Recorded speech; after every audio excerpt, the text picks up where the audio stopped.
अऊज़ुबिल्लाहि मिनश्शैतानिर्रजीम बिस्मिल्लाहिर्रहमानिर्रहीम। अस्सलाम वालेकुम दोस्तों, आज की जो मेरी वीडियो है वो MGT 301 प्रिंसिपल ऑफ मार्केटिंग की हमारी जो असाइनमेंट नंबर 2 आई है उस हवाले से है। दोस्तों, आपको बताता चलूं कि हमारी असाइनमेंट नंबर 1 भी आई थी और due to the technical reason of the virtual university of Pakistan this assignment have been cancelled from the last night, और उसकी जगह पे उन्होंने जो है नई असाइनमेंट जो है वो ओपन की, असाइनमेंट नंबर 2। और साथ ही उन्होंने ये भी अनाउंस किया कि जो पहली असाइनमेंट थी वो कैंसिल हो गई है और उसका अगर किसी ने कोई सबमिट भी करवाई है तो उसको ग्रेड नहीं किया जाएगा। इस सेकंड असाइनमेंट को किया जाएगा, वो भी बहुत आसान थी।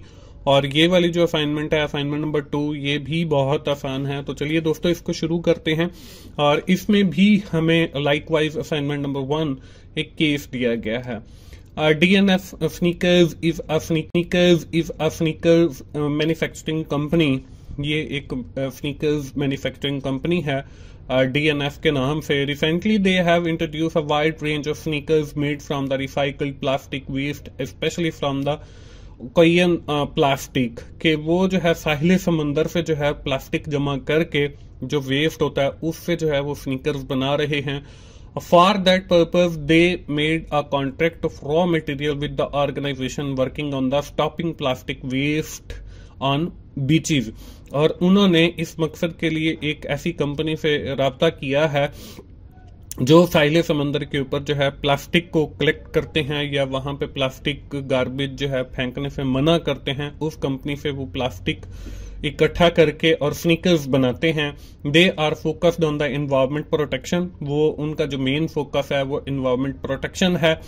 सेविंग ओकेयन वाइल्ड लाइफ, और समुद्री जानवर हैं या जो हयात हैं उनको जो है सेव करना, and building the good brand image, और उससे आपकी जो है अच्छा जो है वो ब्रांड इमेज जो है वो क्रिएट करना, ये उनका जो है वो मेन फोकस है। अब इसके अंदर हमें 2 क्वेश्चन दिए गए हैं। पहला क्वेश्चन क्या है, which marketing concept philosophy is used by DNF sneaker, justify your answer with the valid argument. कि हमने ये बताना है कि ये जो कंपनी है DNF, ये कौन सी मार्केटिंग फिलोसफी यूज कर रही है या कॉन्सेप्ट यूज कर रही है, और इसकी हमने जो है वो रैशनल भी देनी है विद द वैलिड आर्ग्यूमेंट। इसके सोल्यूशन की जानिब बढ़ते हैं। इसके अंदर दोस्तों, the company is using the societal marketing concept और फिलोसफी। यहाँ पे जो है वो सिर्फ मैंने पॉइंट्स की सूरत में आपको बताया है, और यहाँ पे मैं पूरी भी लिख सकता था तो उसका नुकसान ये होना था कि हर बंदे ने जो है उसी को same as it is copy करना था और सबमिट करवा देना था। तो यहाँ पे मैंने कुछ पॉइंट्स आप लोगों के साथ शेयर कर रहा हूं, उनको डिटेल में मैं एक्सप्लेन भी करूंगा। तो आप लोगों की जिम्मेदारी बनती है कि आप इनमें से चाहें तो कुछ पॉइंट्स को लें और अपने अल्फाज में उन्हें एक्सप्लेन करें, या इसमें आप कुछ एडिशन करना चाहते हैं तो वो भी आप कर सकते हैं।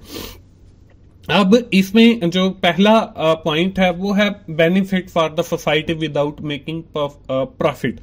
ये जो कंपनी है DNF स्नीकर्स, ये क्या कर रही है, ये जो है वहां से आपका जो वेस्टेज प्लास्टिक है उसको कलेक्ट करती है और जो है उससे रिसाइकल करके स्नीकर्स बना रही है। तो ये बेसिकली कर रही ये है कि आपकी सोसाइटी को बेनिफिट प्रोवाइड कर रही है विदाउट मेकिंग द प्रॉफिट। तो ये इसका पहला पॉइंट हो जाएगा। दोस्तों, 24/7 टीचर्स ऑनलाइन मेरा एक यूट्यूब चैनल है जिसके ऊपर काफी सारे सब्जेक्ट्स के मेरे अपने रिकॉर्डेड लेक्चर्स अवेलेबल हैं। आप वहां पे जरूर जाएं, और वहां पे ये जो आपका मार्केटिंग का नया कोर्स आया, इस हवाले से मेरी पूरी की पूरी सीरीज अवेलेबल है। आप उस सीरीज से जरूर फायदा उठाएं। दूसरा जो पॉइंट है इसके अंदर वो मैंने लिखा है satisfy the need of the customer. अब देखें, ना सिर्फ वो एनवायरमेंट को क्लीन कर रहे हैं बल्कि कस्टमर की जो नीड है रिगार्डिंग द स्नीकर्स, वो भी उसको भी वो सेटिस्फाइड कर रहे हैं। इसके बाद जो थर्ड पॉइंट मैंने लिखा है, company deliver the product that satisfy the need of the target customer. अब टारगेट कस्टमर कौन से होते हैं जिनको कंपनी टारगेट करती है? फॉर एग्जांपल, हम कोई शूज बना रहे हैं, अब वो शूज जो है हम बच्चों के लिए बना रहे हैं, तो हमारी जो टारगेट ऑडियंस या कस्टमर होंगे वो चाइल्ड्स होंगे। अगर हम वो शूज एथलीट के लिए बना रहे हैं, मतलब जो गेन करते हैं लोग, तो वो शूज बना रहे हैं, तो वो उनके लिए हमारी टारगेट मार्केट जो है वो एथलेटिक पर्सन होंगे। अगर हम कोई फीमेल्स के लिए बना रहे हैं कोई चीज, तो वो हमारी जो टारगेट कस्टमर होंगी वो फीमेल्स होंगी। तो कंपनी जो है वो कस्टमर की नीड को ना सिर्फ सेटिस्फाई कर रही है, बल्कि जो टारगेट उनके कस्टमर हैं स्नीकर्स के हवाले से, उनकी नीड्स को भी वो सेटिस्फाई कर रही है। तो ये भी सोसाइटिकल मार्केटिंग कॉन्सेप्ट के अंदर आता है। इसके बाद जो है important and significant for the society, nature and humans, हमने देखें केस पढ़ा, उसके अंदर हमने देखा कि वो ना सिर्फ इन्वायरमेंट को क्लीन कर रहे हैं, बल्कि जो वाइल्ड लाइफ हैं, समुद्री आबे हयात हैं, उनको भी प्रोटेक्ट कर रहे हैं, ह्यूमंस को भी प्रोटेक्ट कर रहे हैं, और सोसाइटी को भी प्रोटेक्ट कर रहे हैं, और इन्वायरमेंट को भी प्रोटेक्ट कर रहे हैं। तो जो सोसाइटियल मार्केटिंग कॉन्सेप्ट है, ये इसके अंदर आपकी जो है वो सिग्निफिकेंस आ जाती है कि ये इन्वायरमेंट को प्रोटेक्ट कर रहे हैं, आपकी वो वाइल्ड लाइफ को प्रोटेक्ट कर रहे हैं, ह्यूमंस को प्रोटेक्ट कर रहे हैं। तो इसलिए भी ये जो कॉन्सेप्ट है वो बहुत अहम है।